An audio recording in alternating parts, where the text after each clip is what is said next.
Get your hood rat hands off the wheel before I break them. Officer Dawson ripped Alexis Ward's door open, metal shrieking as he dragged her onto the gravel shoulder. Riker shoved her forward, his palm crushing the back of her neck as he muttered, "Women like you don't belong behind the wheel of cars like this." Dawson's taser buzzed inches from her, the electric snap louder than the passing traffic. "Don't look away," he hissed, gripping her chin. "I want you to remember who owns this road." When he cocked his fist to strike, Alexis's punch connected first, sharp and explosive, freezing every witness mid-breath. None of them knew they'd just swung on a Delta Force commander. Before we go any further, comment where in the world you are watching from and make sure to subscribe, because tomorrow's story is one you don't want to miss. Commander Alexis Ward eased her SUV down the winding Georgia highway, the late afternoon sun casting long shadows through the pine trees. The drive from her mother's house usually brought her peace, a rare moment of quiet after years of classified missions. But today, something felt off. In her rearview mirror, 2 patrol cars had been following her for the past 15 minutes, hanging back just enough to make their presence known. Her trained instincts kicked in as she maintained a steady speed. Hands relaxed, but ready at 10 and 2 on the steering wheel. The cruisers suddenly accelerated, their engines roaring as they split apart. One cutting in front, while the other boxed her in from behind. The lead car swerved sharply, forcing her to brake hard. Her SUV lurched to a stop on the shoulder, gravel crunching under the tires. "Keep your hands where we can see them!" Deputy Dawson's voice boomed through a megaphone. He emerged from the lead car, hand already on his holster. Deputy Riker approached from the other side, his face twisted in a sneer. Alexis lowered her window just 3 inches, enough to communicate, but maintain protection. "Is there a problem, officers?" Dawson's face reddened as he stormed up to her window. "When a woman like you drives a car this nice, it's stolen. Get out before we remove you ourselves." Her jaw tightened, but she kept her voice steady. "This is my vehicle. I have registration and— Did I ask you to talk?" Dawson grabbed her door handle, yanking it open. "Out! Now!" Years of combat training screamed at her to react, but Alexis forced herself to move slowly, deliberately. She stepped out with her hands raised slightly, her military-honed senses cataloging every detail. Dawson's aggressive stance, Riker's position behind her, the third officer now approaching from the backup car. "Face the vehicle, legs spread." Dawson grabbed her shoulder, shoving her hard against the SUV. The impact knocked the breath from her lungs. "This is unnecessary," she stated calmly. "I'm a military officer."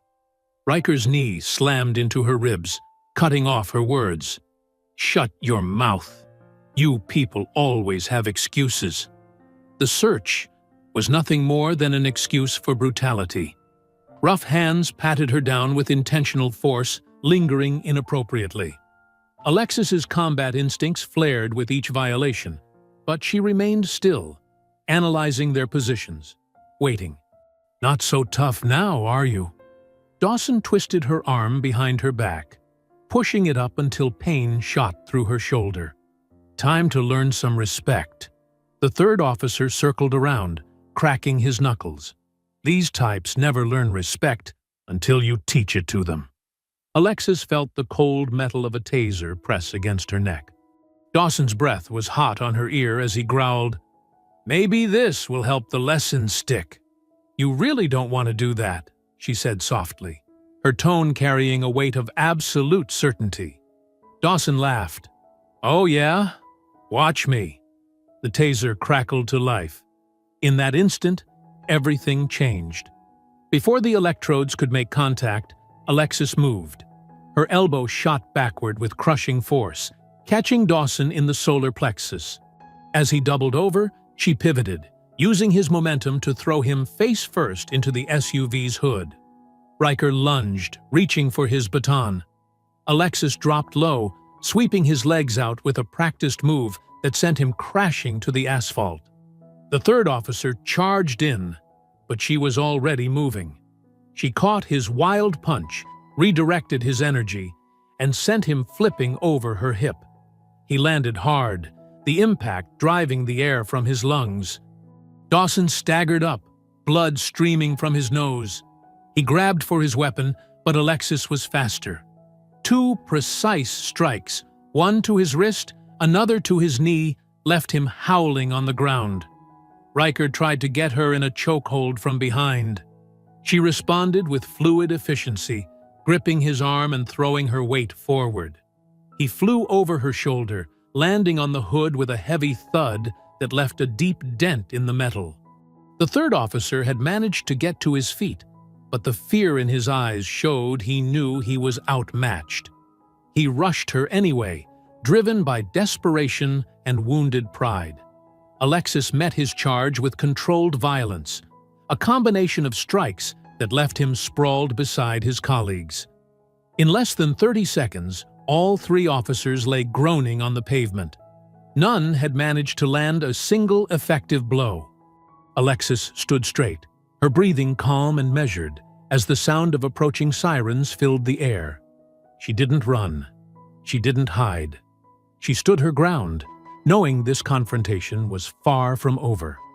The wailing sirens grew louder, but she remained perfectly still, her military bearing evident in every line of her posture. Dawson tried to push himself up, spitting blood onto the asphalt. You're gonna regret this."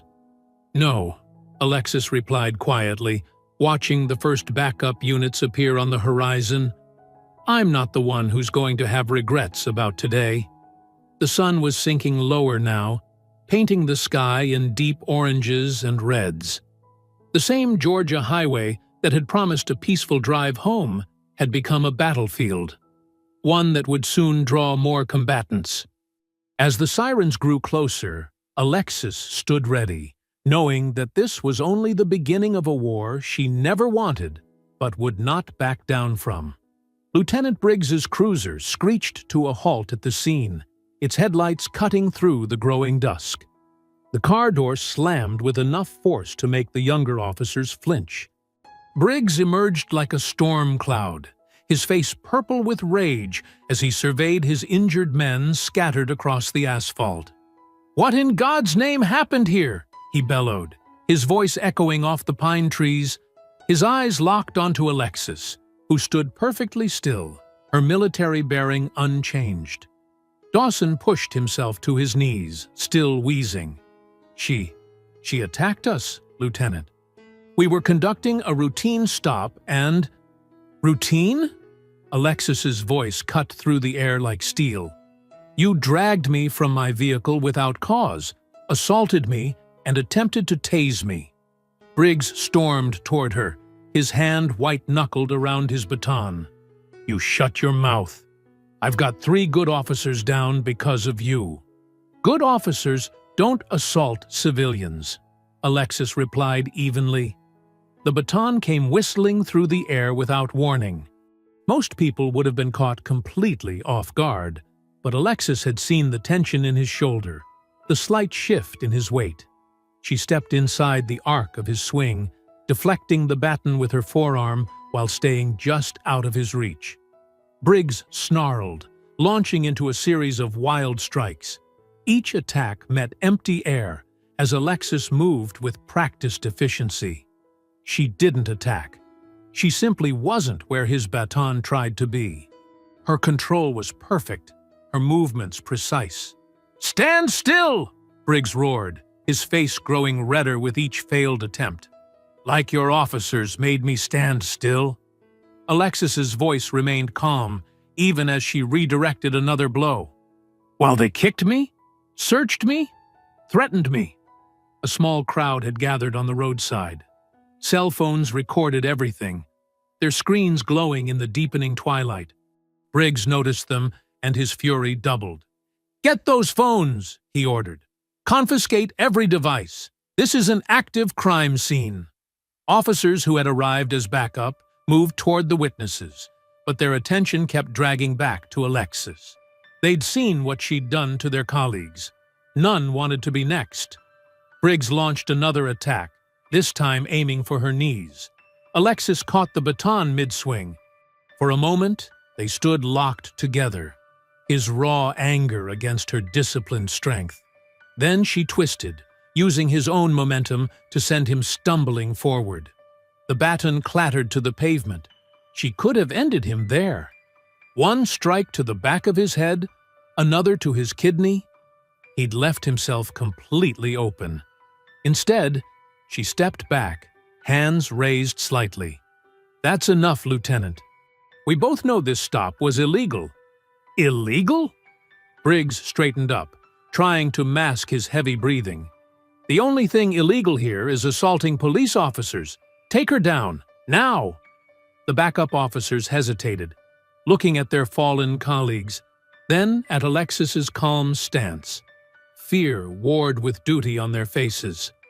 "I won't resist," Alexis said clearly, keeping her hands visible.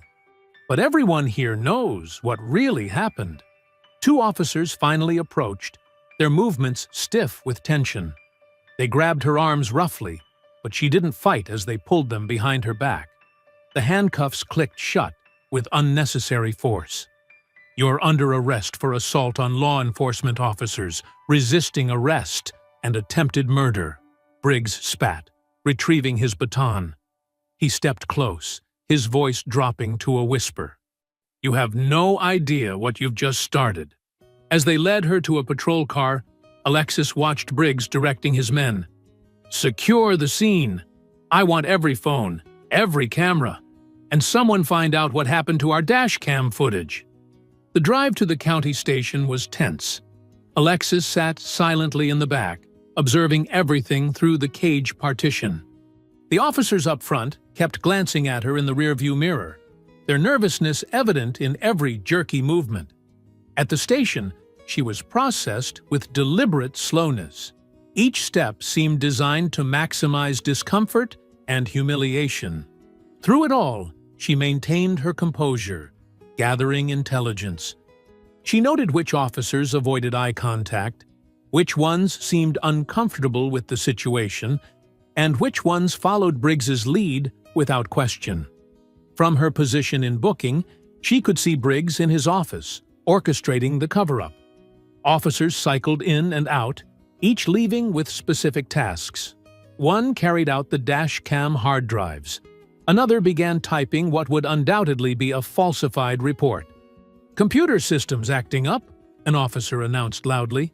"Might lose some files tonight." Briggs's smile was cold. These things happen. Technology's never reliable.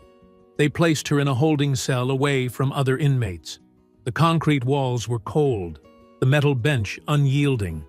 Alexis sat with perfect posture, her training allowing her to find comfort in the discomfort.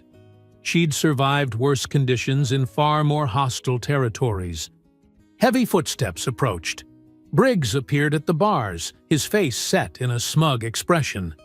He'd regained his composure, apparently confident in his ability to control the narrative. "No judge in this county will believe your story," he said, tapping his baton against the bars. "It'll be your word against 3 respected officers. And now look at you, just another violent offender in a cell." The fluorescent lights hummed overhead as 2 officers led Alexis through the booking area. Her muscles ached from the hard metal bench, but she kept her posture straight, her face composed. The night had been long, filled with the echoes of drunk tanks and the occasional shouts of other inmates. "Processing for release hearing," one officer announced, refusing to meet her eyes. The booking sergeant typed slowly, deliberately drawing out each click of the keyboard. Lieutenant Briggs burst through the door, a thick folder tucked under his arm. His smile was all teeth and malice. "Going nowhere just yet. Got some paperwork to file first." He slapped the folder down, spreading out multiple charge sheets. "Assault on law enforcement officers. That's 3 counts. Resisting arrest. And my personal favorite?" He held up the last form with theatrical flair. "Attempted murder." "That's absurd," Alexis said quietly, noting how several nearby officers shifted uncomfortably. "Is it?" Briggs's voice dripped with mock concern. "Officers Dawson and Riker tell a different story. How you exploded into violence during a routine stop. How you used military-style attacks that could have killed them. They're both in the hospital, by the way, thanks to you." "I want my phone call," Alexis said, "and I'm requesting legal counsel." "Oh, certainly. We're all about proper procedure here." Briggs's laugh was harsh. "Unlike some people who think they can assault officers without consequences." The phone call was brief. Within an hour, Harper Lane strode into the station, her heels clicking purposefully against the linoleum. Her sharp eyes took in everything: the officer's body language, the hastily posted duty roster changes, the way Briggs hovered near the booking desk. "I'm representing Commander Ward," Harper announced, her voice carrying. "I need to see all charging documents and incident reports immediately." Briggs tried to stare her down. "We're still processing the paperwork. These things take time." "Fascinating," Harper replied, "especially since you've already leaked details to the press. I saw the morning news segment about the dangerous veteran who attacked your officers." She turned to Alexis, speaking quietly but clearly. "This county has a history of protecting abusive officers. 8 similar incidents in the past year alone, all buried, but they've never tried to frame someone with your credentials." "The dash camera footage will clear this up," Alexis said. Harper's smile was grim. "Let me guess. Technical difficulties?" "Equipment malfunction," Briggs cut in. "Real shame. But we have 3 officers' sworn statements about her unprovoked attack." "3 identical statements, I'm sure," Harper replied. "We'll be requesting federal oversight. The pattern of civil rights violations in this department is too clear to ignore." While Harper argued with Briggs about bail conditions, Alexis observed the station's operations. She noted which officers handled evidence, which ones managed the computers, who had access to the security footage. Every detail was valuable intelligence. Through the station's windows, she could see news vans gathering. A reporter was already doing a live stand-up, gesturing toward the building. On the break room television, a local anchor read from a statement. Sources within the department described the suspect as mentally unstable, possibly suffering from PTSD. "They're pushing hard to control the narrative," Harper muttered, returning with release papers. "But they made mistakes. The timing of the report submissions, the missing footage, the escalation of charges, it all shows coordination. We can use that." The bail process took another 2 hours. Every signature was scrutinized, every form double-checked. Briggs watched it all, his presence a clear message of intimidation. Finally, Alexis stepped out into the harsh Georgia sun. News cameras swung toward her, but Harper stepped in front, blocking their shots. "No comments at this time. Any questions can be directed to my office." The drive home felt surreal. Every patrol car they passed seemed to slow down, officers craning their necks to look. Harper's words rang in Alexis's mind. "They'll try to isolate you, make you feel watched. Don't let them." Her mother's neighborhood was buzzing with unusual activity. Neighbors stood in clusters, conversation dying as Alexis's car passed. A news van idled at the corner, the reporter perking up at her approach. "I'll have my team start building the case," Harper said as they pulled up to Alexis's house. "We'll need to move fast before they destroy more evidence. Are you sure you don't want to stay somewhere else?" "This is my home," Alexis replied simply. "I won't be driven out." Harper nodded, understanding. "Call me immediately if they try anything. And Commander, be careful. Men like Briggs are most dangerous when they're scared." Alexis walked up her front path, aware of the cameras watching, the neighbors peeking through curtains. Her phone buzzed continuously, news alerts, social media mentions, messages from unknown numbers. The local station's website already had a headline: Violent veteran attacks officers during traffic stop. Inside, her house was quiet, untouched.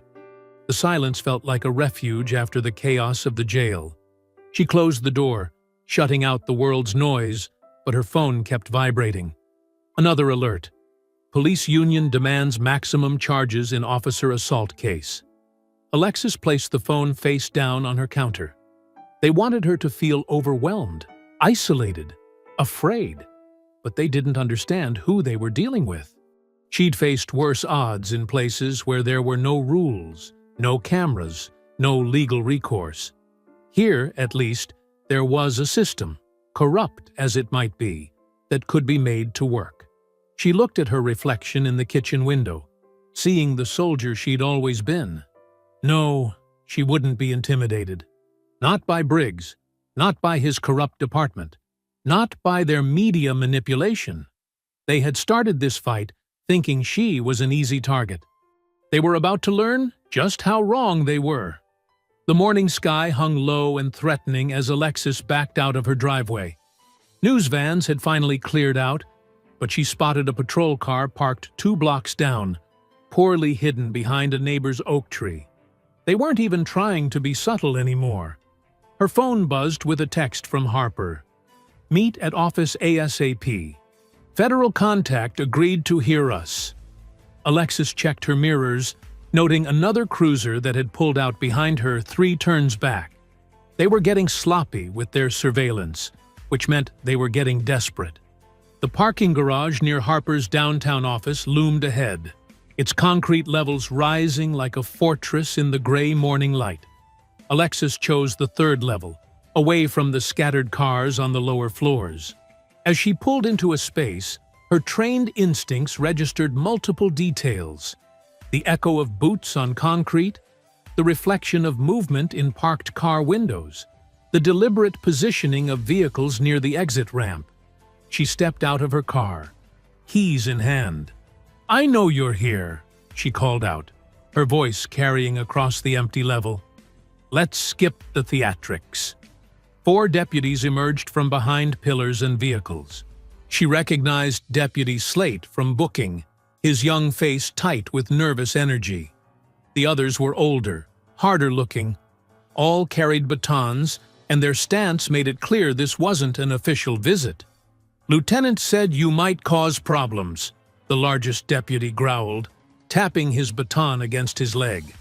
"Said we should make sure you understand how things work around here.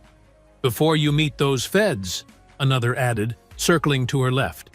"Accidents happen in parking garages all the time, especially to people who don't know when to keep quiet." Alexis remained still, analyzing distances, positions, angles. They had planned this poorly, too spread out, too focused on blocking exits rather than coordinating their attack. Amateur mistakes that would cost them. "Last chance to walk away," she offered, knowing they wouldn't take it. Slate rushed in first, eager to prove himself. His baton swing was wide, telegraphed. Alexis stepped inside his reach, redirecting his momentum into a parked sedan. The impact dented the door and left him gasping. The others attacked together, but without coordination. Alexis moved between concrete pillars, using the structure itself as both shield and weapon. A baton struck concrete where her head had been. She grabbed the weapon, twisting it and its wielder into another deputy's charge. They collided hard, cursing and stumbling. Alexis seized the moment to disable Slate, who was trying to stand. A precise strike to his knee dropped him back down, followed by a controlled chop to the nerve cluster in his shoulder. He crumpled, conscious but unable to rejoin the fight. "Federal assault now," one deputy snarled, drawing a taser. "You're just making it worse." Alexis caught his wrist as the taser sparked, directing the electrodes into his partner's chest. The man convulsed and dropped. Before the taser-wielding deputy could react, she slammed his arm against a pillar, sending the weapon clattering across the concrete. The largest deputy bull-rushed her, trying to pin her against a car. Alexis used his momentum, adding to it with a hip throw that sent him skidding across the rough surface. He rolled to his feet, spitting blood, and charged again. This time she met him with his fallen partner's baton, striking pressure points in rapid succession. He went down hard, clutching his paralyzed arm. The remaining deputy backed away, fumbling for his radio. Alexis closed the distance in 2 steps, trapped his hand before he could key the mic, and disarmed him with a wrist lock that left him kneeling in pain. "Stay down," she ordered, applying just enough pressure to make her point clear. "Unless you want to explain to the medics exactly how you dislocated your own shoulder." The garage echoed with groans and ragged breathing. Alexis retrieved her phone, documenting the scene methodically. The weapons they'd dropped, the positions of the deputies, the damage to vehicles. She sent everything to Harper with a quick text. "Attempted assault in parking garage. 4 deputies. Need cleanup." Slate tried to speak through pain-clenched teeth. "You don't understand. He'll kill us if we don't stop you." "Then you should have thought harder about who you work for," Alexis replied, checking each deputy's condition. None had life-threatening injuries, but they wouldn't be swinging batons again anytime soon. Footsteps echoed from the lower level, civilians drawn by the noise. Someone was already on the phone with emergency services, their voice carrying, "There's fighting in the parking garage. Send police!" Alexis collected the dropped weapons, arranging them clearly for photographs. More evidence of their attempted ambush. More proof of the department's desperation.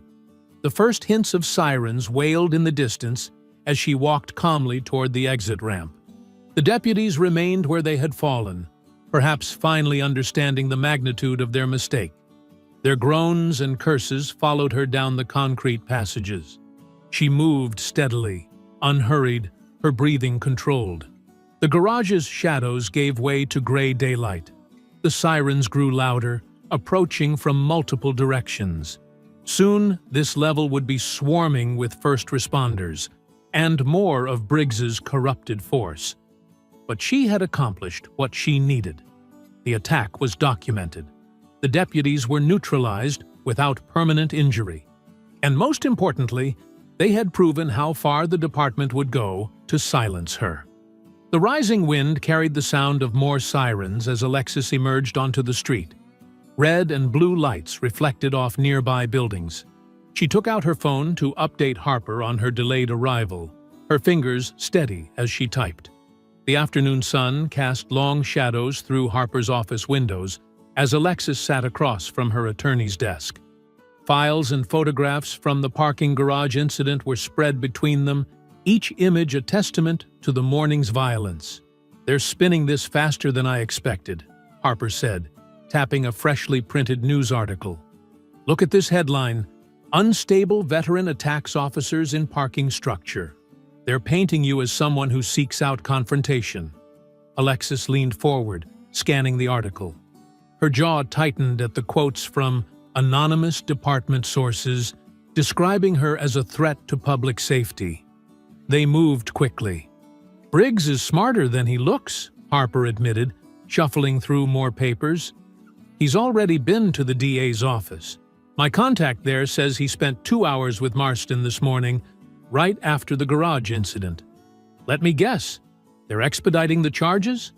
Harper nodded grimly. "Marston's calling it a matter of public safety.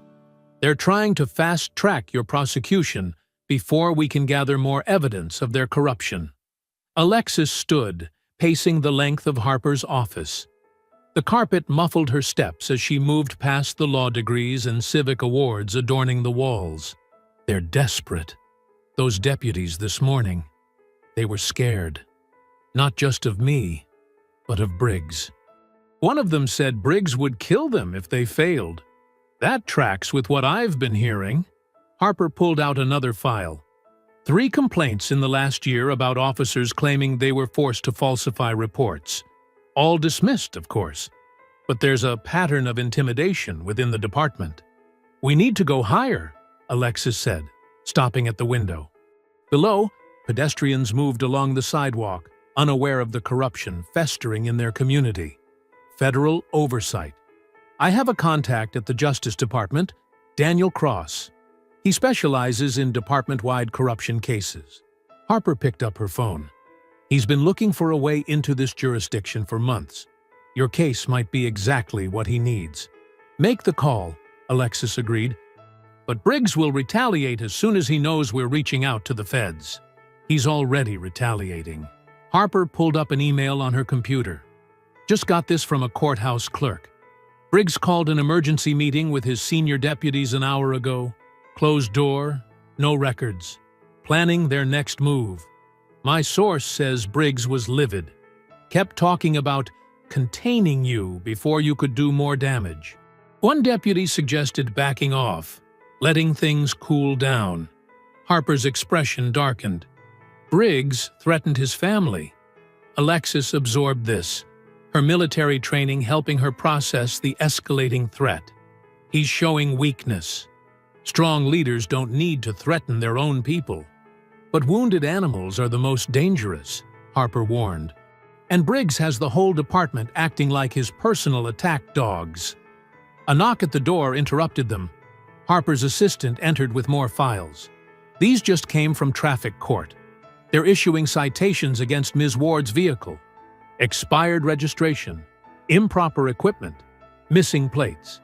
All fabricated, Harper said, scanning the documents.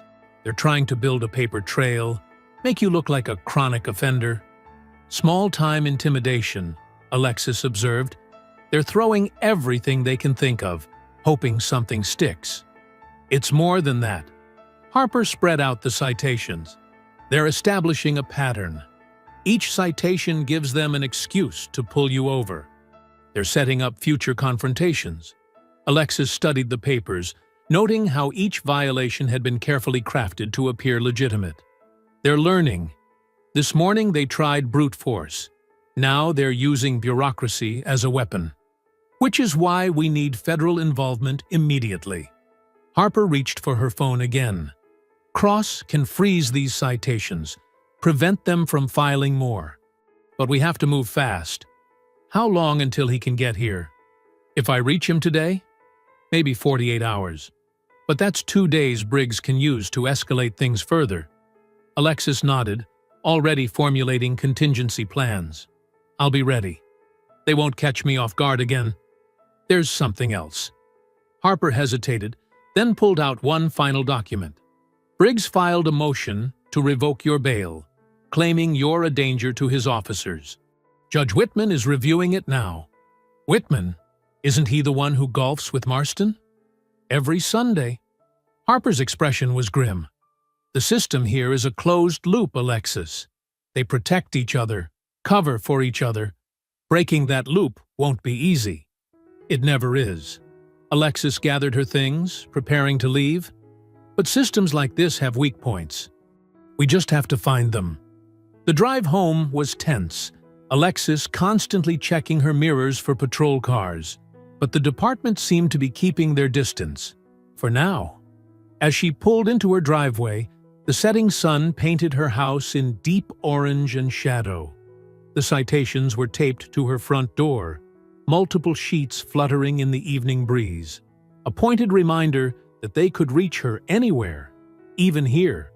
Alexis removed them one by one, noting how official they looked, how carefully they'd been crafted to appear legitimate. Standing in her doorway, she studied her quiet street. Somewhere out there, Briggs was planning his next move. More deputies were being pressured into corruption. More innocent people were at risk of becoming targets. What had started as a simple traffic stop had evolved into something much larger. This wasn't just about defending herself anymore. It was about exposing a system that had rotted from within, about protecting a community that didn't even realize how deeply the corruption ran. The evening air grew cooler as darkness crept in. Alexis stood motionless, citations in hand, feeling the weight of the fight ahead. Dismantling an entire corrupt system wouldn't be quick or easy, but she had faced worse odds before. The neon beer signs cast a sickly glow across the parking lot of O'Malley's bar as Alexis pulled in. The sun was setting behind the building, painting the sky in deep purples and oranges. She'd chosen this time carefully. Shift change meant maximum off-duty officers would be present. O'Malley's had been a cop bar for decades. The wooden sign above the door was weathered, barely legible in the growing darkness. Alexis took a deep breath, centered herself, and pushed through the heavy door. The effect was immediate. Conversations died mid-sentence. Heads turned, eyes narrowed. The place reeked of stale beer and hostility. At least 15 off-duty officers occupied various tables and bar stools, all now laser-focused on her presence.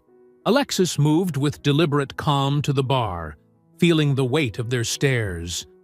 The bartender, a heavy-set man with graying temples, approached with visible reluctance. "Water," she said simply. He placed a glass in front of her without comment, then retreated to the far end of the bar, where a cluster of officers huddled, speaking in low voices. Alexis didn't turn around. She didn't need to. The mirror behind the bar gave her a perfect view of the room. Deputy Riker sat at a corner table with 4 other officers, his face flushed from alcohol. His voice carried clearly across the now quiet space. "Told Briggs not to worry about it. Judge Whitman's got his back. Been that way since they were rookies together." One of his companions glanced nervously in Alexis's direction. Riker laughed, louder now, clearly wanting her to hear. "What's she gonna do? That dashcam footage is gone. Briggs made sure of it himself, stayed late to wipe everything clean.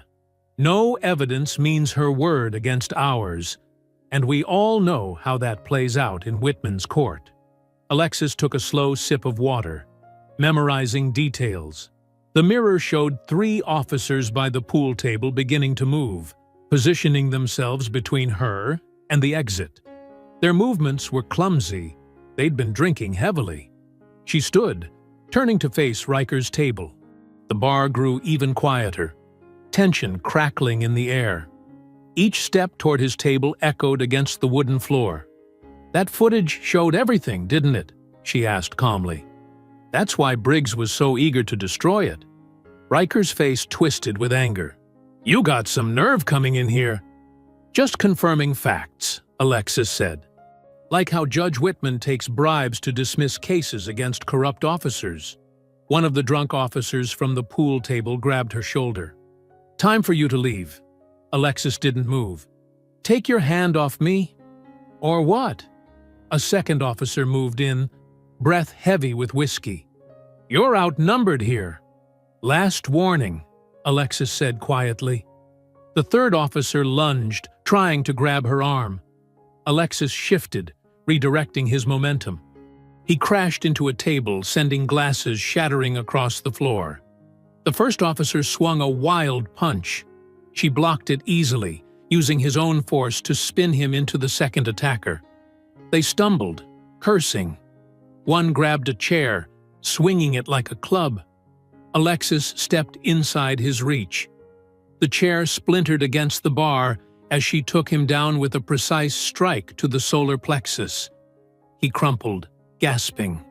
The remaining officers attacked together, coordinating despite their drunkenness. Alexis moved with fluid efficiency, never wasting motion. One swing left a dent in the wall where her head had been a moment before. She countered with an elbow strike that dropped the attacker to his knees. The last officer backed away, eyes wide with fear. Behind her, she heard chairs scraping as other cops stood. But no one moved to help. They'd seen what happened to the first 3. "The footage," Alexis said, turning back to Riker. "Briggs deleted it personally?" Riker's face was pale now, the alcohol bravado gone. "You're crazy, coming here like this. Answer the question." "Yeah," he spat. He wiped everything. Security footage, too. Spent 2 hours making sure nothing survived. Happy now? Extremely. Alexis surveyed the room. Several officers had phones out, recording. Perfect. More evidence for Harper. Anyone else want to add anything about Judge Whitman's special relationship with the department? Silence answered her. The 3 officers she'd disabled were still on the floor, moaning softly. Behind the bar, the bartender had disappeared, probably calling for backup. "Then we're done here." She moved toward the exit, maintaining awareness of every person in the room. No one tried to stop her. They watched with a mixture of fear and fury as she reached the door. The night air felt cool against her skin as she stepped outside. Stars were beginning to appear in the darkening sky. She could hear sirens in the distance, the cavalry finally responding to the bartender's call. But they were too late. She had what she needed. Alexis pulled out her phone, already composing a message to Harper about Briggs personally destroying evidence and Judge Whitman's corruption. The pieces were falling into place. Each confrontation revealed more of their network, more proof of how deep the rot went. The bar door opened behind her. A voice called out, thick with pain and rage. "This isn't over!" She didn't bother turning around. Their threats were empty now, born of desperation and wounded pride. The real fight wasn't with drunk officers in a bar. It was with the system that protected them, the corrupt officials who enabled their behavior. Alexis got into her car, watching in the rearview mirror as more officers stumbled out of O'Malley's. They looked lost, their illusion of untouchable power shattered, along with that chair. She started the engine, already focusing on the next step. The evidence was destroyed, but now she had witnesses who'd admitted to its destruction. It wasn't ideal, but Harper would know how to use it. The sirens grew louder as she pulled away from the bar, leaving behind a scene of broken furniture, bruised egos, and the first real cracks in the department's wall of silence. The morning sun cast long shadows across the empty road as Alexis headed toward Harper's office. Her phone, propped on the dashboard, displayed a carefully organized summary of last night's revelations at O'Malley's. The recorded confessions about Briggs and Judge Whitman would blow this case wide open. A flash of white and blue in her rearview mirror caught her attention. A patrol SUV had appeared behind her, following uncomfortably close. Alexis checked her speed, exactly at the limit. The SUV's grille filled her mirror, close enough that she could make out the driver's face. Officer Matthews, one of Briggs's most loyal attack dogs. "Here we go," she muttered, gripping the wheel tighter. The patrol vehicle swerved into the oncoming lane, engine roaring as it pulled alongside her. Matthews' partner Reynolds sat in the passenger seat, both men wearing expressions of pure hatred. Alexis maintained her speed, watching as Matthews jerked his wheel toward her. The first impact was tentative, a warning bump that made her tires squeal. She countered with a defensive driving technique, maintaining control while appearing to struggle. "Come on," she said quietly. "Show me what you're really here for." As if hearing her challenge, Matthews slammed his SUV into her car with full force. The impact sent shudders through her vehicle. But Alexis was ready. She'd already activated her phone's camera, mounted to capture everything. The road ahead curved sharply to the right, bordered by a steep ditch. Matthews accelerated, trying to pin her against the guardrail. Instead of fighting it, Alexis tapped her brakes. The patrol SUV shot forward, overshooting its mark. "Amateur hour," she said, watching Matthews struggle with his steering. His vehicle fishtailed, tires leaving black streaks on the asphalt. Reynolds grabbed the dashboard, panic clear on his face. Alexis executed a perfect pursuit intervention technique, a precision tap to the patrol SUV's rear quarter panel. The effect was devastating. Matthews overcompensated, sending the vehicle into an uncontrollable spin. The patrol SUV careened across both lanes, hit the shoulder, and rolled once before settling in the ditch. Steam hissed from the crumpled hood. Alexis pulled over, positioning her car to block any escape routes. Matthews kicked his door open, stumbling out with his hand on his holster. "You're dead!" he screamed, but his voice shook. Blood trickled from a cut on his forehead.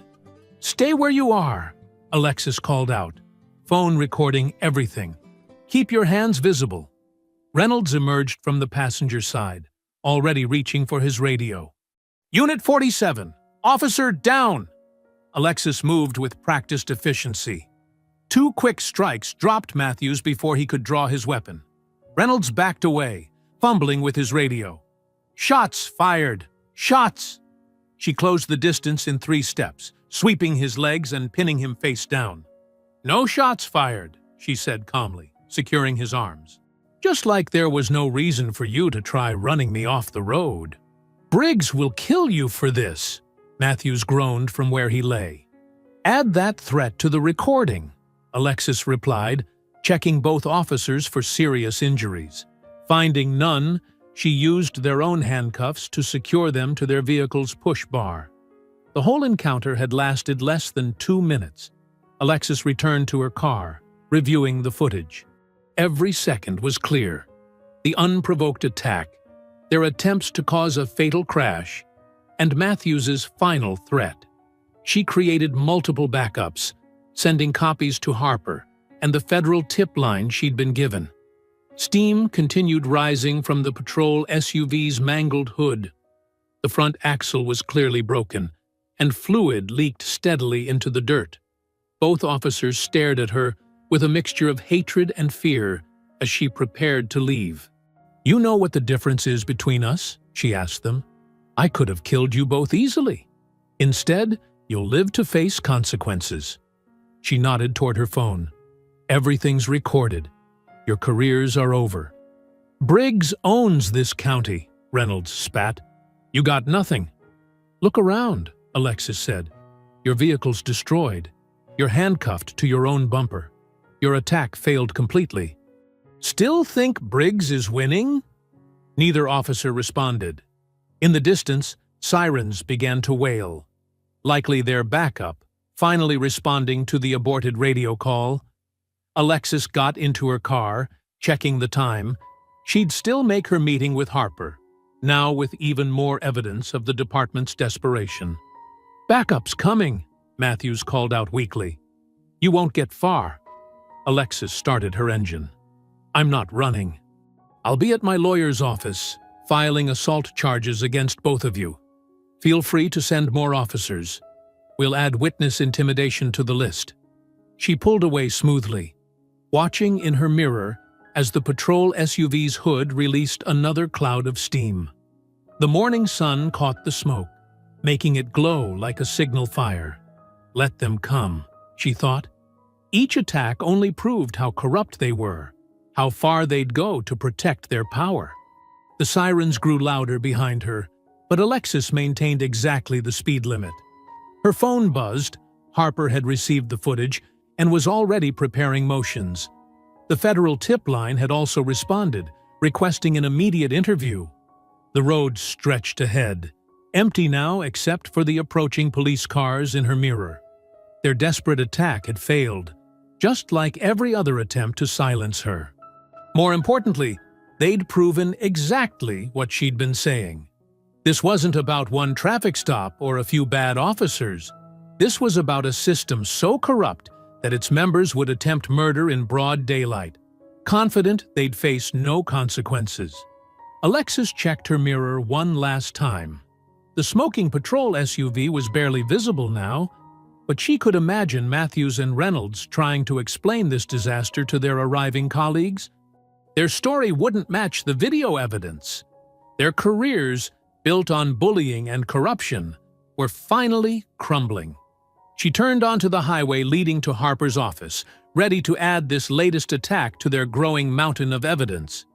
Behind her, more sirens joined the chorus, the sound of a corrupt system in its death throes, lashing out with increasing desperation. Sunlight streamed through the windows of Harper's downtown office as Alexis spread printouts, photos, and video files across the conference table. Her morning confrontation with Matthews and Reynolds had left her jacket dusty, but she hadn't taken time to change. This evidence needed to be organized immediately. "They're getting bolder," Harper said, examining stills from the patrol SUV attack. Attempting murder in broad daylight? Briggs must be desperate. Alexis nodded, pulling up the bar footage on her laptop. Listen to this part again. She played a clip of Riker's drunken boasting about Judge Whitman's connection to Briggs. The audio was clear, despite the background noise. That's the missing link we needed, Harper said, making notes. Proves the corruption goes beyond the department. She paused as someone knocked on the office door. That should be our federal contact. Investigator Daniel Cross entered, his suit crisp despite the Georgia heat. He carried a thick folder and wore an expression of controlled anger. Commander Ward, he said, extending his hand. I've spent the morning reviewing your evidence. I apologize it took a murder attempt to get our attention. Just call me Alexis, she replied, studying his face for any sign of departmental loyalty. She found none, just professional determination. I've opened an official inquiry, Cross said, laying out his own files. Your documentation is exceptional.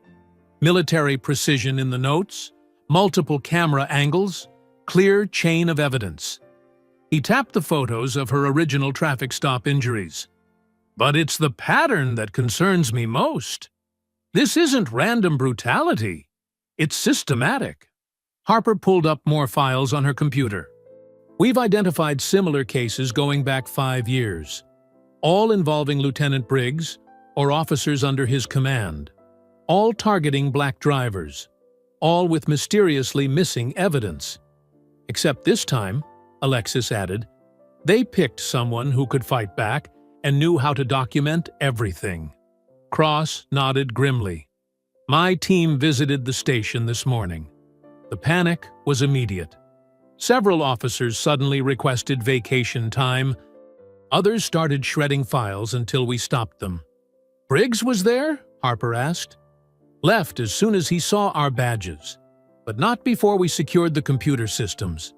Cross opened his folder, revealing screenshots of internal emails.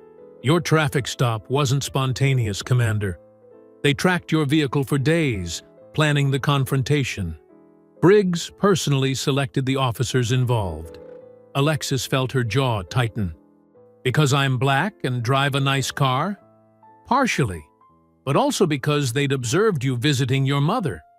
They assumed having family in their jurisdiction would make you vulnerable to pressure. Cross's expression hardened. They've used similar tactics before, threatening relatives to force victims into silence. Not this time, Alexis said quietly, her voice carrying absolute certainty. Harper's phone buzzed. She checked it and frowned. Briggs is already responding to the federal presence. He's called an emergency press conference for this afternoon. Let me guess, Alexis said. More claims about my military aggression issues? Worse, Harper replied. He's trying to paint you as a domestic terrorist. Says your combat training makes you a threat to public safety. She showed them the press release.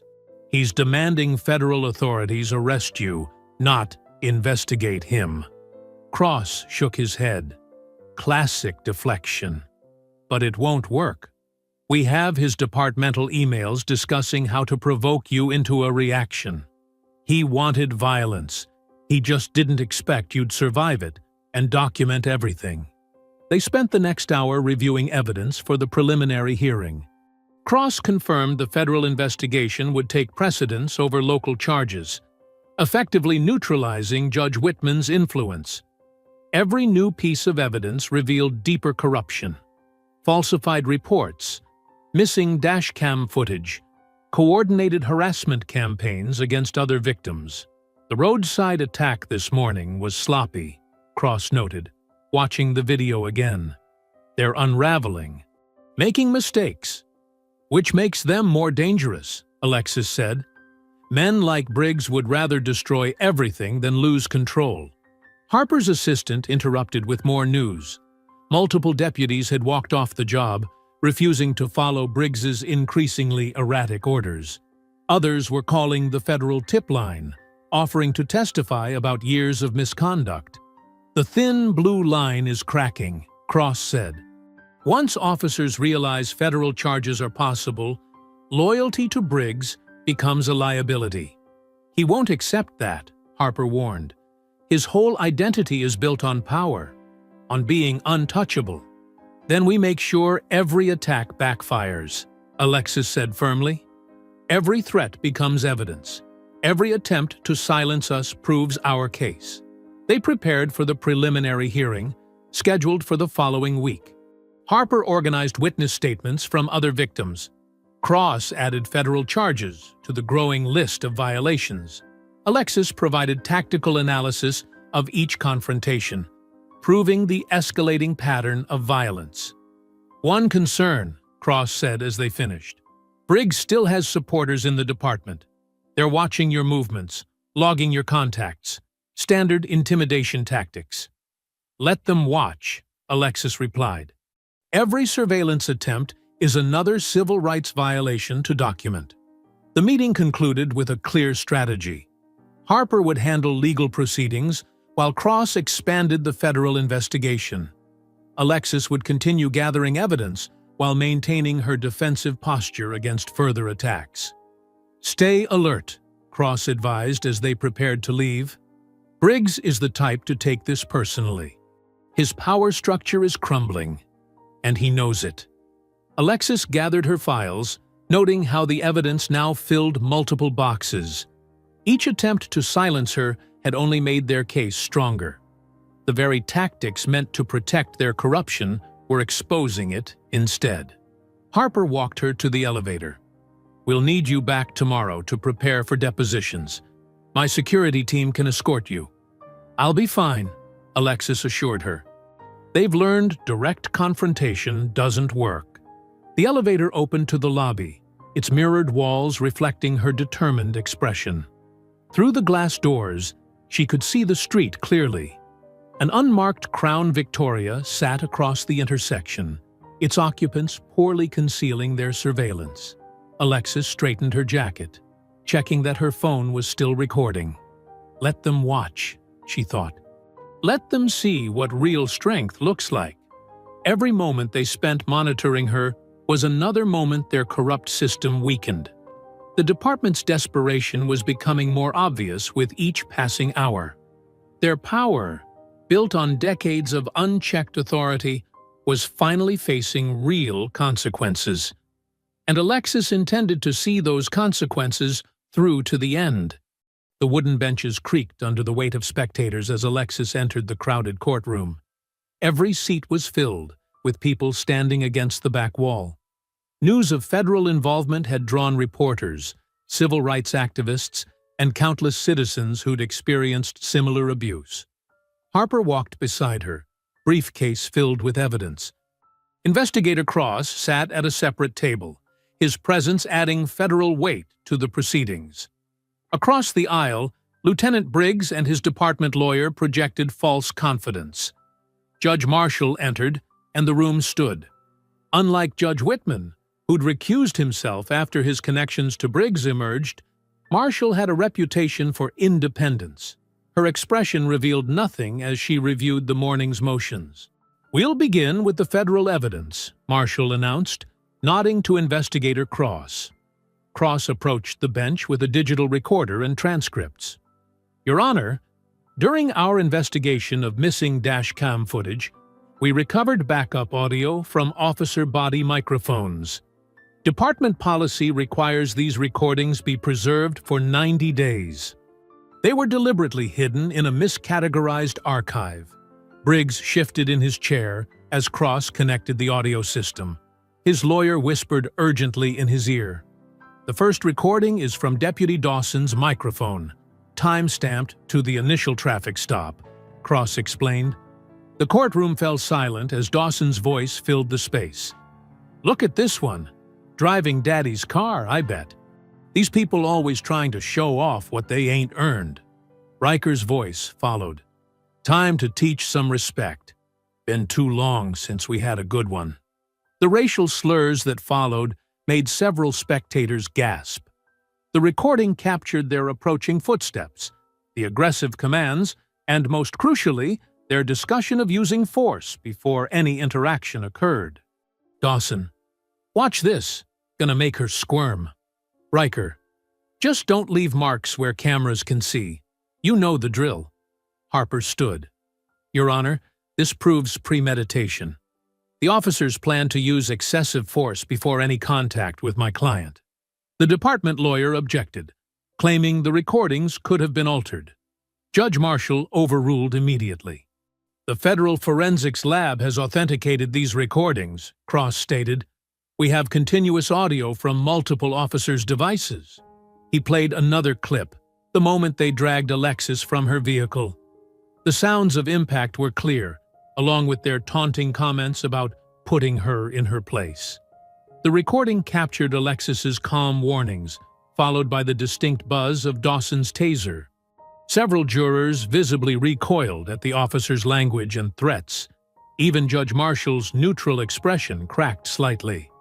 The prosecution has charged Commander Ward with assaulting officers and resisting arrest, Harper addressed the court.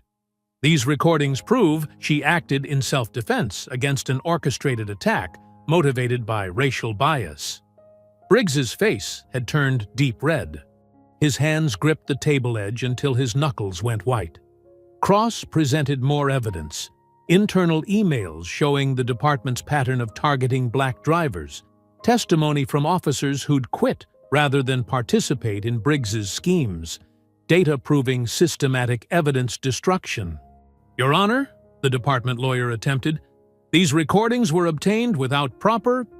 They were obtained through standard federal investigation protocols. Judge Marshall cut him off. And they revealed deeply disturbing conduct by law enforcement officers. Alexis watched Briggs carefully. His composure was crumbling. The carefully constructed image of authority he'd maintained for decades was dissolving in real time. Judge Marshall reviewed the transcripts again. Based on this evidence, I'm dismissing the charges of assaulting an officer and resisting arrest. Commander Ward's actions clearly constitute self-defense against excessive force and civil rights violations. A wave of whispers swept through the courtroom. Briggs shot to his feet. "This is nonsense," he shouted. "She attacked my officers. We can't let these people—" "Lieutenant Briggs," Judge Marshall's voice cracked like a whip. "Control yourself, or be held in contempt. Your choice of words is telling." Harper stood. Your Honor, given the clear evidence of civil rights violations, we move to dismiss all remaining charges against my client. So ordered, Marshall replied, without hesitation. Furthermore, I'm referring this matter to the Justice Department's Civil Rights Division for additional investigation. The gallery erupted in murmurs. Years of unchecked abuse were finally facing consequences. Alexis remained composed, but inside she felt the first real relief since that night on the highway. Briggs stormed out, shouldering past reporters. His lawyer trailed behind, already distancing himself from the collapse. "Commander," Judge Marshall addressed her directly, "I apologize for the ordeal you've endured. This court failed in its duty to protect citizens from abuse of power." Alexis nodded respectfully. "Thank you, Your Honor." After the judge departed, well-wishers surrounded Alexis and Harper. Cross joined them, his usually stern expression softened slightly. "This is just the beginning," he said quietly. "The federal investigation will continue. More victims are coming forward." "Good," Alexis replied. "The whole system needs exposure." They made their way through the courthouse halls, past cameras and microphones.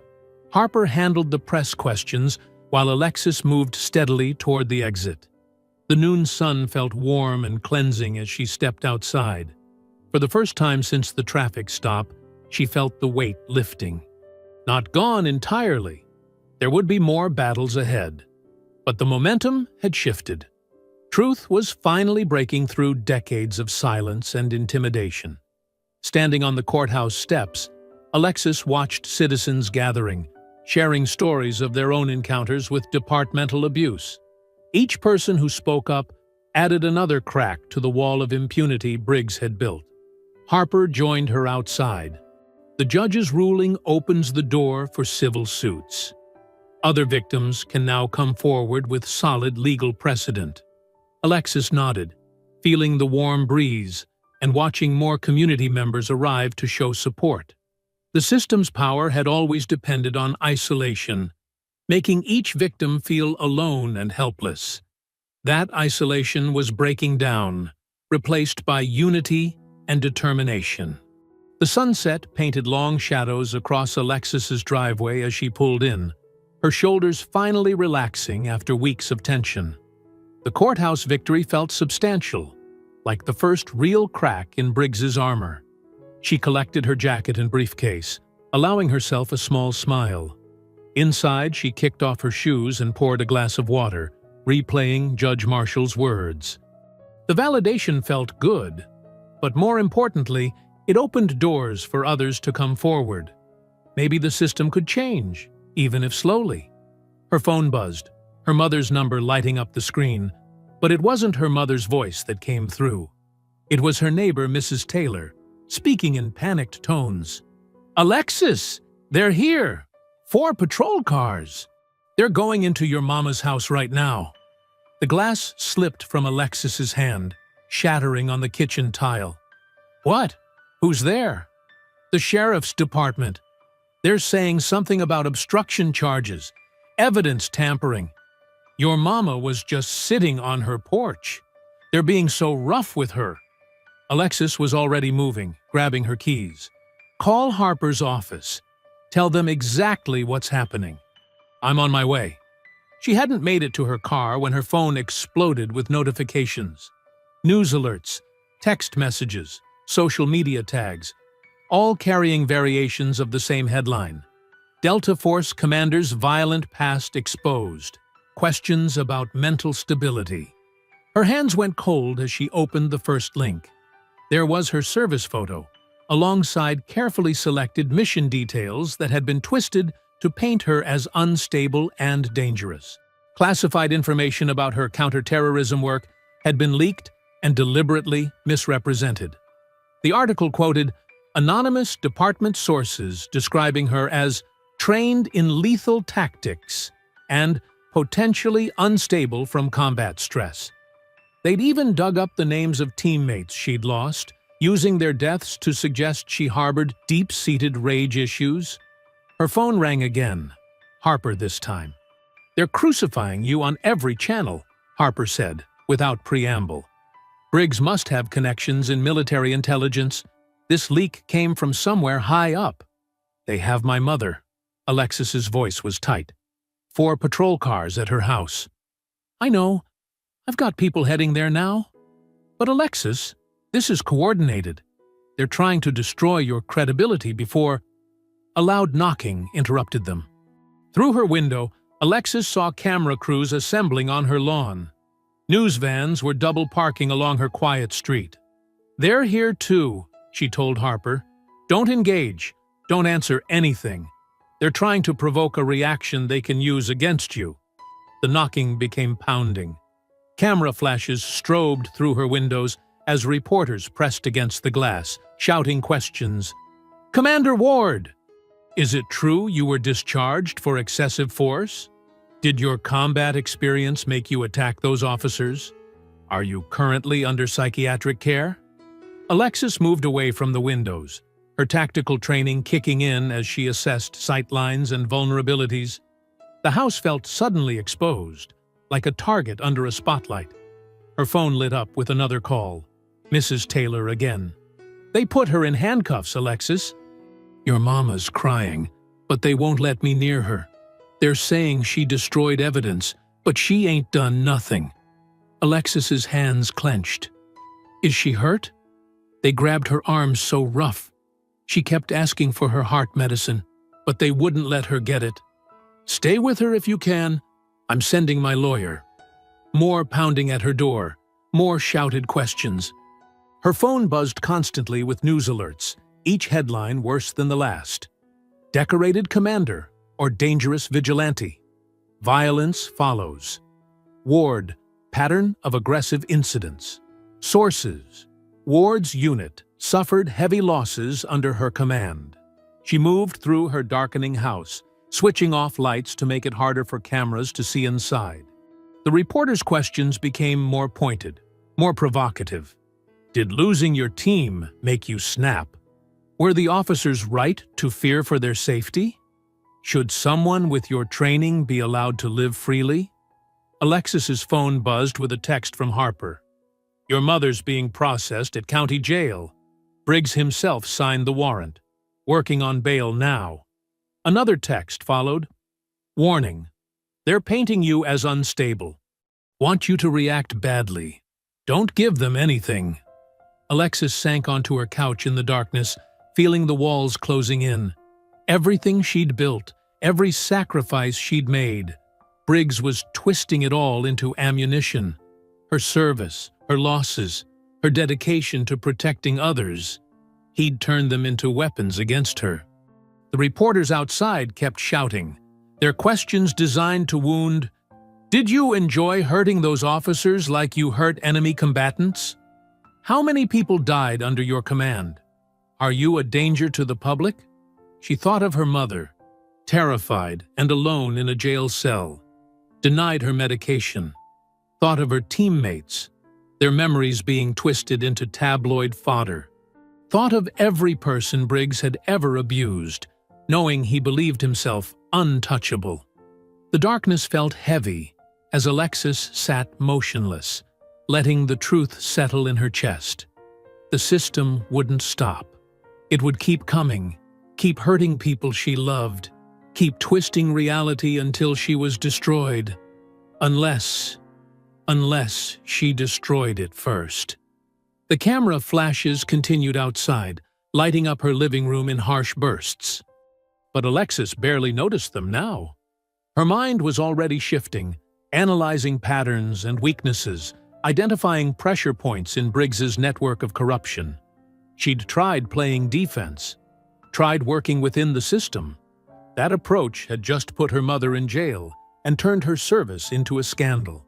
The darkness wrapped around her like a tactical cloak as she sat absolutely still, letting the rage focus her thoughts into cold precision. She'd fought against systemic evil before. She knew how to dismantle hostile networks, and she'd never lost when the mission truly mattered.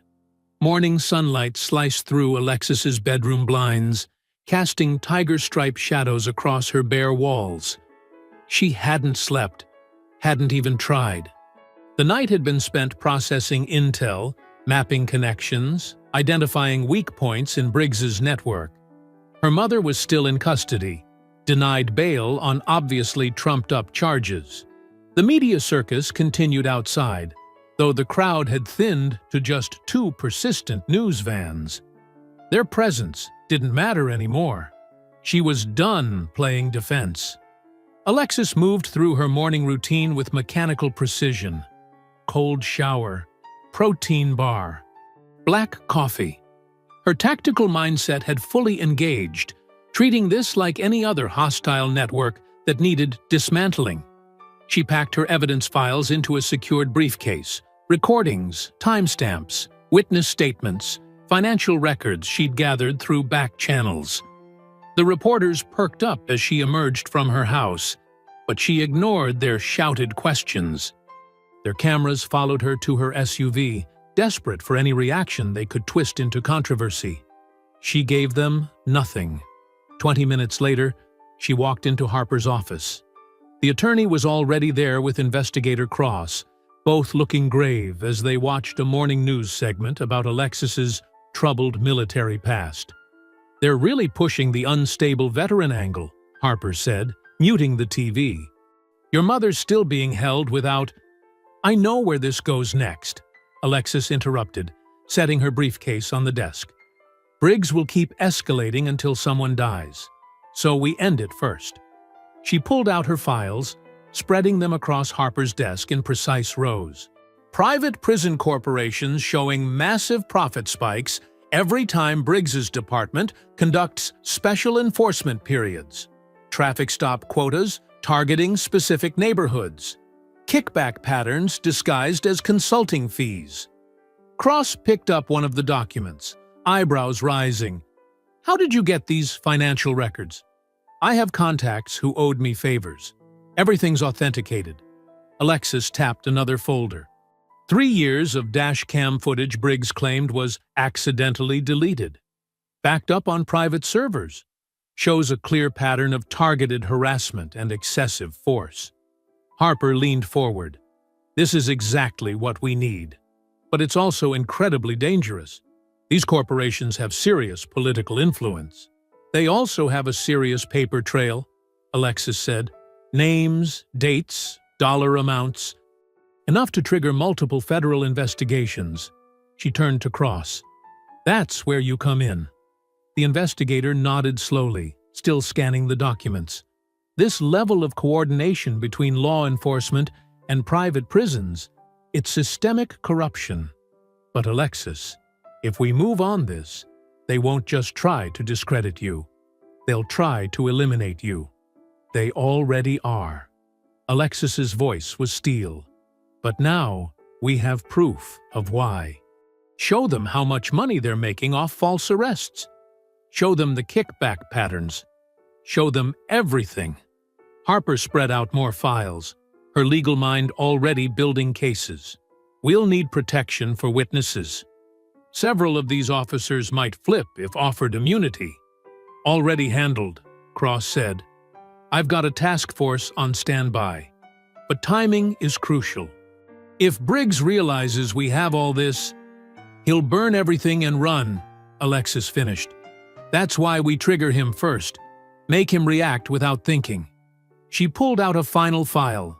Surveillance photos showing Briggs meeting with prison executives in private locations. He's already paranoid.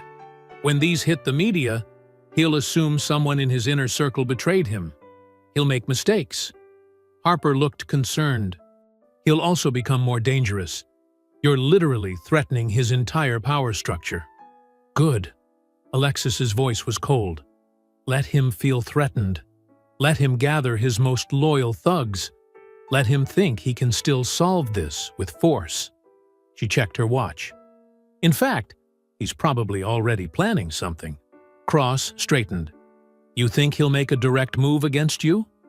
"I'm counting on it. But this time, we control where and when." Alexis pointed to a map showing an abandoned impound lot on the edge of town.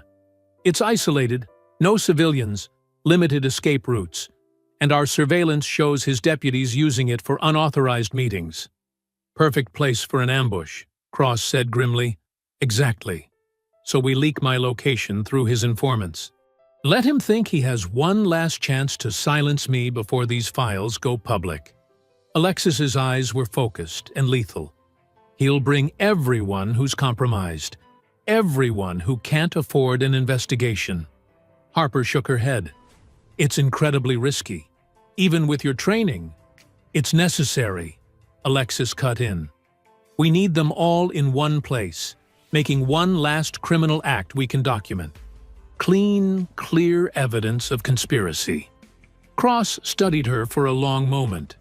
"You're talking about using yourself as bait. I'm talking about ending this completely." She met his gaze. "Your task force can't move until we have absolute proof of criminal intent. I'll get you that proof." They spent the next hours refining the plan. Harper coordinated with trusted reporters to prepare the financial exposure.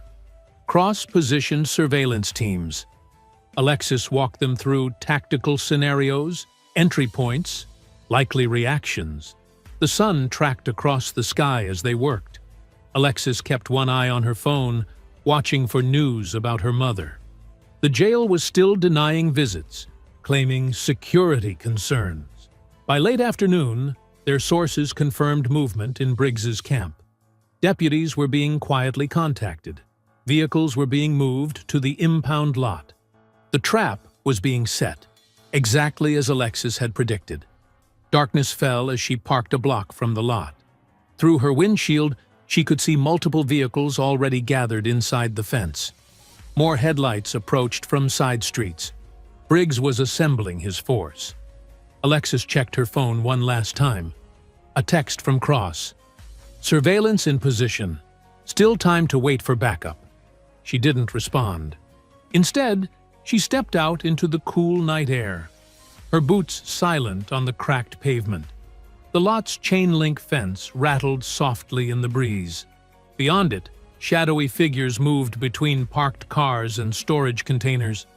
She could hear their muttered voices, the metallic sounds of weapons being checked.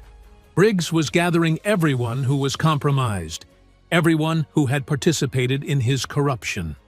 Just as she'd planned. Inside the dimly lit impound lot, Alexis walked steadily through pools of shadow cast by security lights. Briggs stood in the center of a loose circle. Nearly a dozen deputies spread out around him. The air was thick with tension and the metallic smell of old cars. "You just couldn't let it go," Briggs called out, his voice echoing off container walls. "Had to keep pushing until you forced our hand." Alexis scanned her surroundings with practiced efficiency. Stacked shipping containers created urban canyons. Rusted vehicles sat like silent witnesses. Tools and chains lay scattered across oil-stained concrete. Every piece of terrain was a potential weapon or shield. "Nobody leaves here until she's dealt with," Briggs announced to his men. "Permanently." The deputies shifted nervously, checking weapons. Some held batons or lengths of pipe. Others gripped heavy chains. A few had hands hovering near holstered firearms. Their breath fogged in the cold night air. "Last chance to walk away," Alexis said calmly. "Anyone who leaves now stays off the indictment list." A young deputy, barely more than a rookie, took an uncertain step backward. Briggs whirled on him. "You move! Your career is over," he snarled. "Everyone here is committed. No backing out." The deputy froze, fear visible even in the dim light. Alexis logged his position. He'd hesitate in the fight, creating a gap in their circle. "Take her!" Briggs ordered. The first deputy charged forward, swinging a heavy chain. Alexis stepped inside his arc with fluid grace, caught his wrist, and twisted. The chain clattered to the ground as he dropped, crying out in pain. She kicked it away into the darkness. That broke the tension. Deputies rushed her from multiple angles, weapons raised. Alexis moved like water, each motion flowing into the next. A baton strike whistled past her head as she ducked. She caught the attacker's arm, using his momentum to throw him into two others. Metal rang against metal as a pipe hit the container behind her. Alexis spun, drove her elbow into the deputy's solar plexus, then pushed off him to avoid a chain swinging for her legs. The fight expanded, deputies spreading out to surround her. Alexis backed toward a storage container, analyzing angles and distances. 3 deputies approached from the front, trying to pin her. Instead of retreating, she planted one foot on the container's side, pushed up, and grabbed the edge. In one smooth motion, she pulled herself onto the top, gaining the high ground. "Don't let her stay up there!" Briggs shouted. "Get her down!" 2 deputies scrambled up opposite sides of the container. Alexis waited until they were committed to their climb, then stomped hard on one's fingers. He fell back with a yell. The other managed to get one hand on top. She grabbed his wrist and yanked him forward, sending him tumbling across the container's surface. Below, deputies circled like wolves, looking for angles to attack. Some tried throwing tools and debris. Alexis dodged a wrench, letting it clang behind her. The elevation gave her precious seconds to study their positioning. Briggs had moved back, coordinating the assault.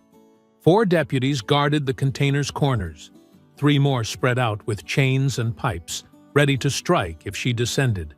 The rookie hung back, clearly uncertain. A deputy with a baton managed to climb up from behind. Alexis heard his boots on metal and spun. He swung wild, off balance on the uneven surface. She blocked with her forearm, trapped his weapon arm, and used his forward momentum to throw him off the container. He crashed into 2 others below. "Use your firearms!" Briggs screamed, losing composure. "End this!" The sound of multiple holsters unsnapping echoed through the lot. Alexis was already moving.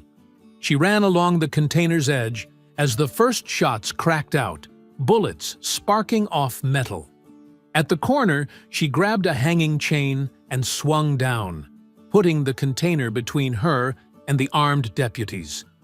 In the shadows underneath, she found the chain she'd kicked away earlier. Wrapping one end around her fist, she waited as boots approached from both sides. The deputies were moving more cautiously now, coordinating their attacks. A baton thrust into the darkness, trying to flush her out. Alexis caught it with the chain, yanked hard, and disarmed its owner. Another deputy dove under the container with a pipe raised. She redirected his strike into the metal above, the impact numbing his hands. Shouts and curses filled the air as more deputies converged. Alexis rolled out from her cover, chain whipping out to tangle one deputy's legs. He pitched forward as she rose, using him as a shield against the others. When two rushed her together, she pushed her captive into them and spun away. The fight shifted through pools of light and shadow. Alexis moved constantly, never letting them pin her down. She used the terrain ruthlessly, slamming attackers into containers, tripping them over debris, forcing them to bunch up in narrow spaces where they hindered each other. The rookie finally worked up his courage and charged with a length of pipe. Alexis disarmed him almost gently, then pushed him away. "Stay down," she advised. "This isn't your fight." He scrambled back, eyes wide with fear and relief. Briggs was shouting himself hoarse, trying to coordinate his remaining forces. Half his deputies were already down, nursing broken bones, twisted joints, or simply unwilling to rise. The others were hesitating, their confidence shattered. Alexis vaulted onto a wrecked car, chain still gripped in one hand. Two deputies rushed her position from opposite sides. She flipped down between them just as they swung, their weapons passing through empty air where she had been. Her boots hit concrete as their momentum carried them forward, and their weapons collided with brutal force, sending both deputies staggering. Alexis swept their legs with a low spin, leaving them groaning on the concrete. She rolled to her feet in the center of the impound lot, where flickering floodlights cast shifting shadows across 8 remaining deputies. "Form up!" Briggs bellowed from behind his men. "Don't let her pick you off." The deputies moved into a loose semicircle, brandishing an array of weapons. 2 held service pistols at low ready. 3 gripped metal pipes, or batons. Another pair had heavy chains, and one clutched a length of rebar torn from construction debris. Alexis's breath came steady despite the exertion. Her eyes tracked each opponent, measuring distances and angles. A broken side mirror from a wrecked car glinted by her foot. She kicked it up casually, catching it by the plastic backing. "Last warning," she called out. "Drop your weapons and walk away." One deputy with a pistol fired without warning. Alexis was already moving, the mirror flashing up to catch the muzzle flash. The bullet sparked off the glass, fragmenting harmlessly. Before he could adjust his aim, she flung the mirror shard like a throwing star. It sliced across his hand, making him drop the gun with a yelp. 2 chain-wielding deputies attacked from opposite sides, trying to tangle her limbs. Alexis dropped and rolled as metal links whistled overhead. She came up with a length of rebar, blocked one chain wrap, and trapped the other against the ground. A sharp tug pulled both deputies off balance. "Behind you!" Briggs shouted. A baton swung for her head. Alexis brought the rebar up in a precise block. The impact shattered the wooden baton, sending splinters flying. She reversed her grip and drove the rebar's end into the deputy's chest, knocking him back, gasping. The second gunman tried to circle for a clear shot. Alexis grabbed the nearest deputy and threw him bodily through a car's windshield. The glass exploded outward, forcing the gunman to shield his eyes. She closed the distance in that split second, stripped his weapon, and cracked the grip across his jaw. "She's not human!" someone shouted. "Shut up and fight!" Briggs roared. The remaining deputies attacked as one, desperation making them reckless. Alexis moved through their assault like water through rocks. A pipe glanced off her shoulder. She caught it, twisted, and sent its wielder sprawling. A chain wrapped her forearm. She yanked its owner into a knee strike that left him retching. Every movement was precise, controlled, but relentless. She used their own weapons against them, turned their attacks into openings. A deputy swung high with rebar. She ducked under, caught his wrist, and guided the metal bar into another attacker's knee. Both went down screaming.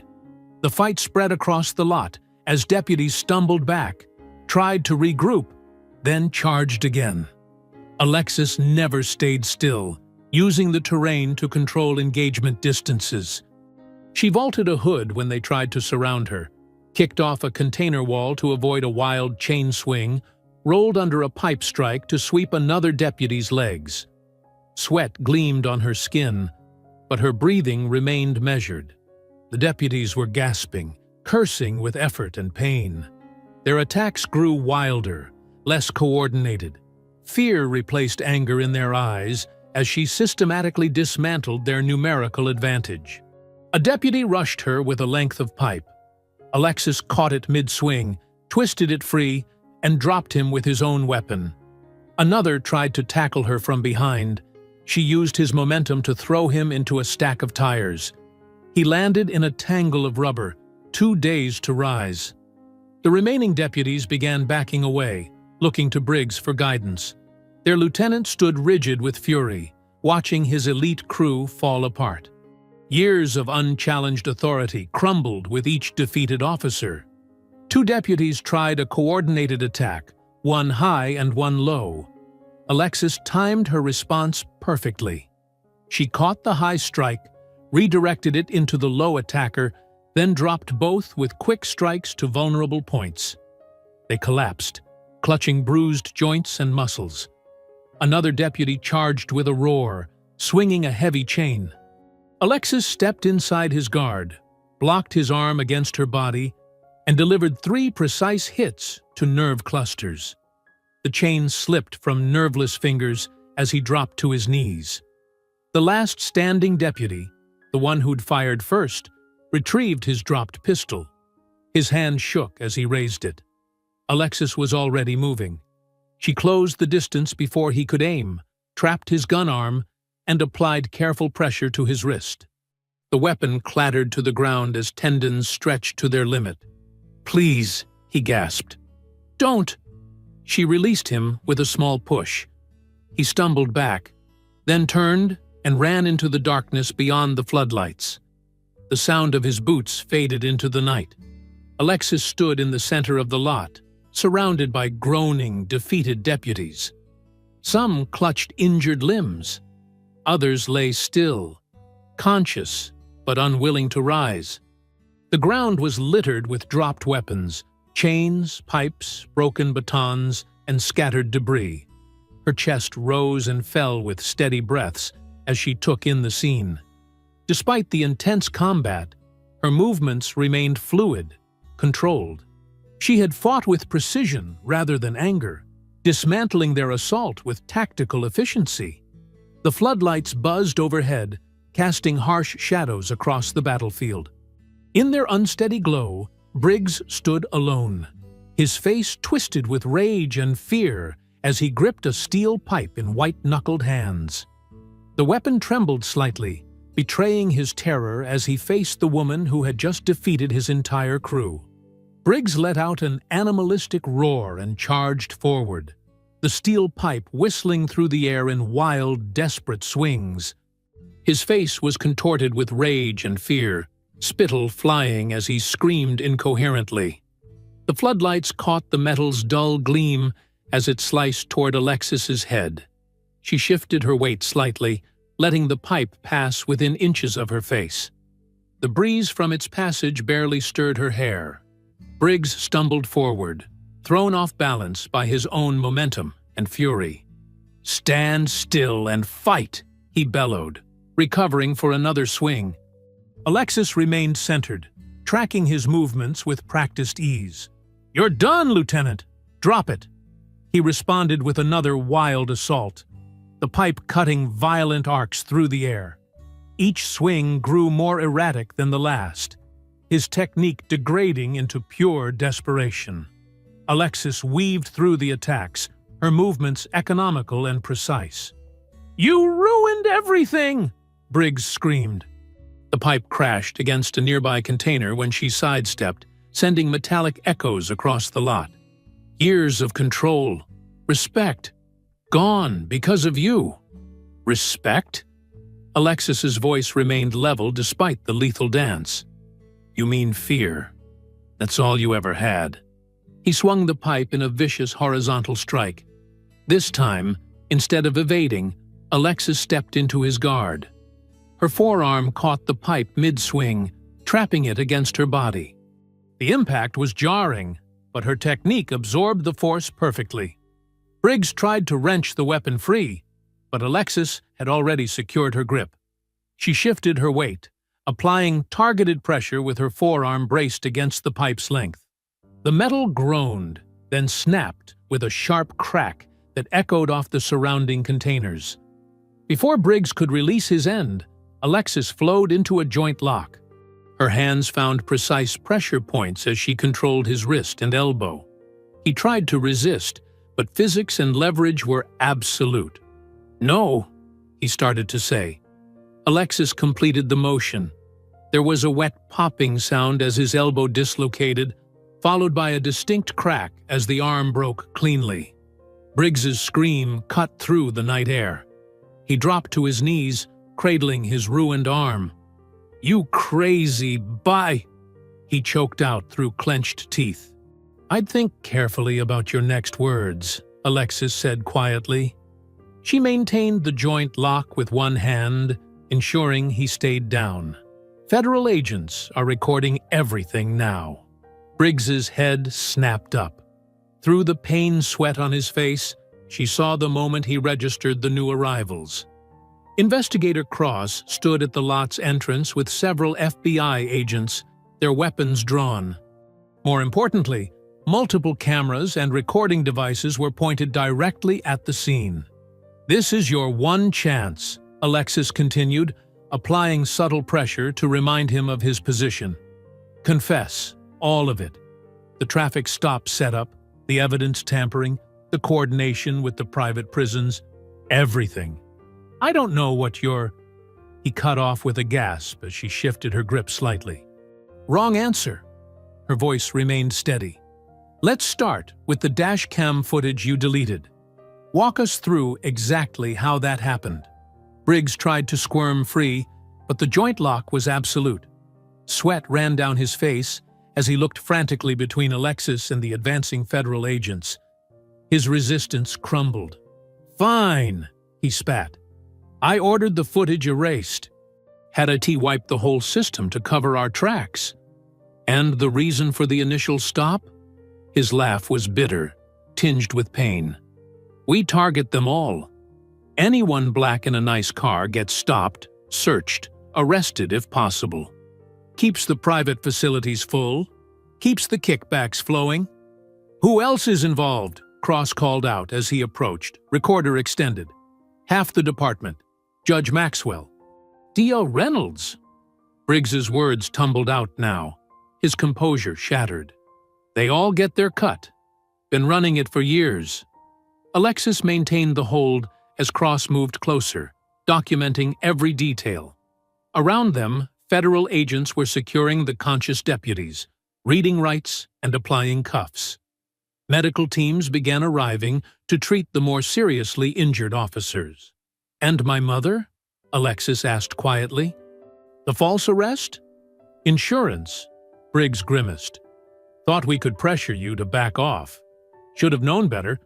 Should have seen what you were when you dropped my men that first day." Red and blue lights began strobing across the lot as more law enforcement vehicles arrived. The flashing colors painted surreal patterns across the scattered weapons and fallen deputies.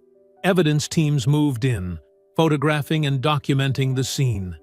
"That's enough for now," Cross said, stopping the recording. He nodded to nearby agents. "Take him." Two FBI agents approached with cuffs. Alexis released the joint lock smoothly, stepping back as they secured Briggs. He swayed on his knees, pale and sweating, as they recited his rights. "This isn't over," he snarled as they pulled him to his feet. "You have no idea who you're dealing with." "Actually," Cross said, "we have exactly what we need. Your confession plus the evidence we've gathered? Your entire network is done." They began leading Briggs away.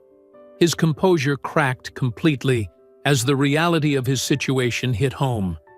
He started screaming, hurling threats and obscenities that echoed off the containers. Alexis stood motionless, watching as they dragged him toward a waiting vehicle. The flashing emergency lights cast alternating shadows across her face. She remained silent, her expression neutral, as Briggs's shouts faded into the night. Around her, the impound lot had transformed into a full crime scene. Evidence markers dotted the ground. Photographers documented the fallen deputies and scattered weapons. Federal agents moved with purpose, securing suspects and gathering testimony. The corrupt system Briggs had built was being dismantled piece by piece under the strobing lights. Morning light streamed through the tall windows of the federal building, casting long shadows across the polished floor. Alexis sat in Investigator Cross's office, a cup of untouched coffee growing cold on the desk before her. Harper Lane sat beside her, legal papers spread across her lap, while Cross leaned against his desk with a satisfied expression. "The dominoes are falling fast," Cross said, holding up a fresh report. Briggs's confession opened the floodgates. Deputies are turning on each other, everyone trying to cut a deal before it's too late. Harper nodded, rifling through her documents. "The evidence is overwhelming. Briggs, Dawson, and Riker are facing multiple federal civil rights violations. The conspiracy charges alone carry decades of prison time." "What about the others?" Alexis asked, her voice steady. "The DA submitted his resignation this morning," Cross replied. "Didn't even try to fight it. Judge Maxwell is under investigation by the Judicial Review Board. The sheriff's entire command structure is being dismantled." Alexis took a slow breath, processing the rapid changes. Just days ago, these men had seemed untouchable, protected by their badges and a corrupt system. Now they were falling like playing cards in a strong wind. "Your mother's release papers were processed an hour ago," Harper added softly. "All charges have been expunged. The county is already talking settlement to avoid a lawsuit." A tight knot in Alexis's chest finally began to loosen. Her mother's false arrest had been the cruelest part of Briggs's retaliation. "How is the restructuring looking?" "The FBI is overseeing a complete overhaul," Cross explained. "New leadership, new training protocols, external oversight committees.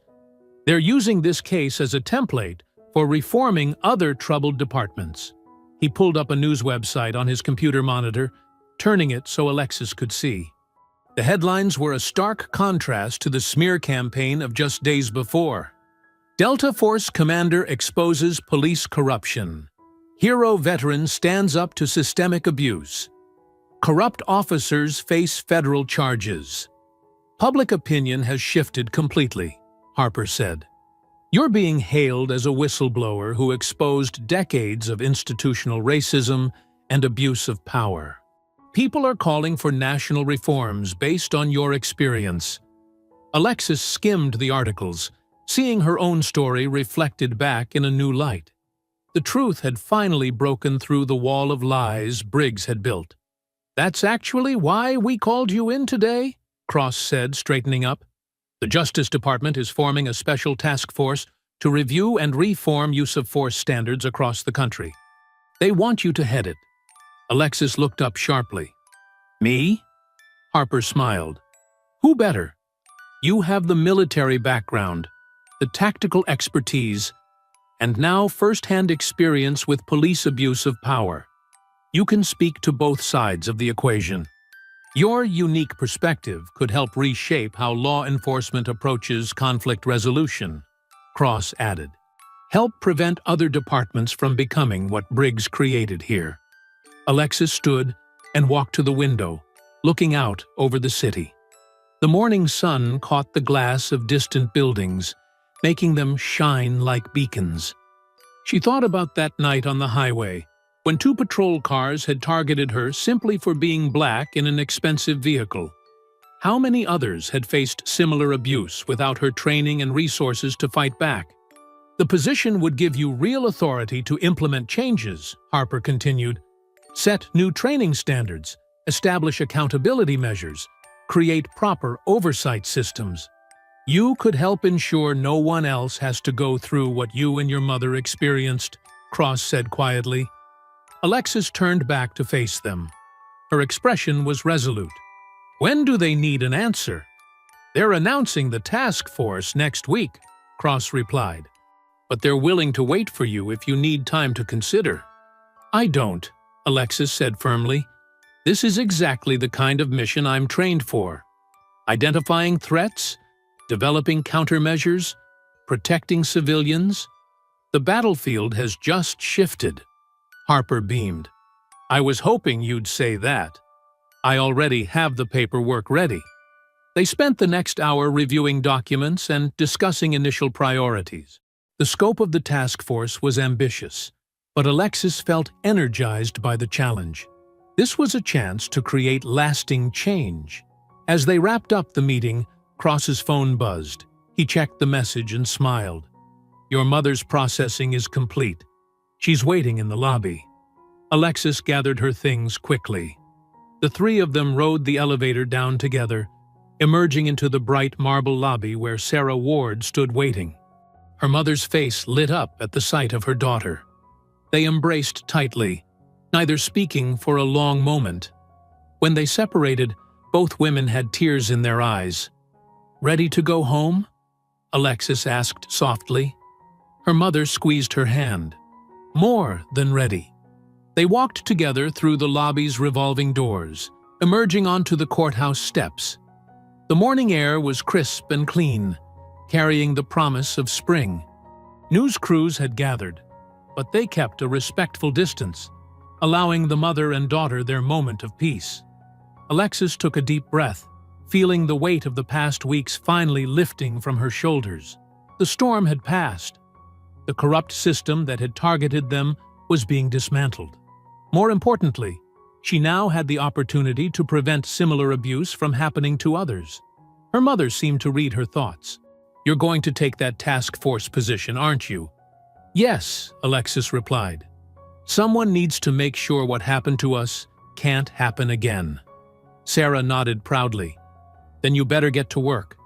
There's a lot of fixing to be done. They stood together in the morning sunlight, free at last from Briggs's shadow. The courthouse rose behind them like a massive stone guardian, no longer a symbol of corruption, but of justice restored. For Alexis, it marked not just an ending, but a new beginning, a chance to reshape the very system she had survived. I hope you enjoyed that story. Please like the video and subscribe so that you do not miss out on the next one. In the meantime, I have handpicked 2 stories for you that I think you will enjoy. Have a great day.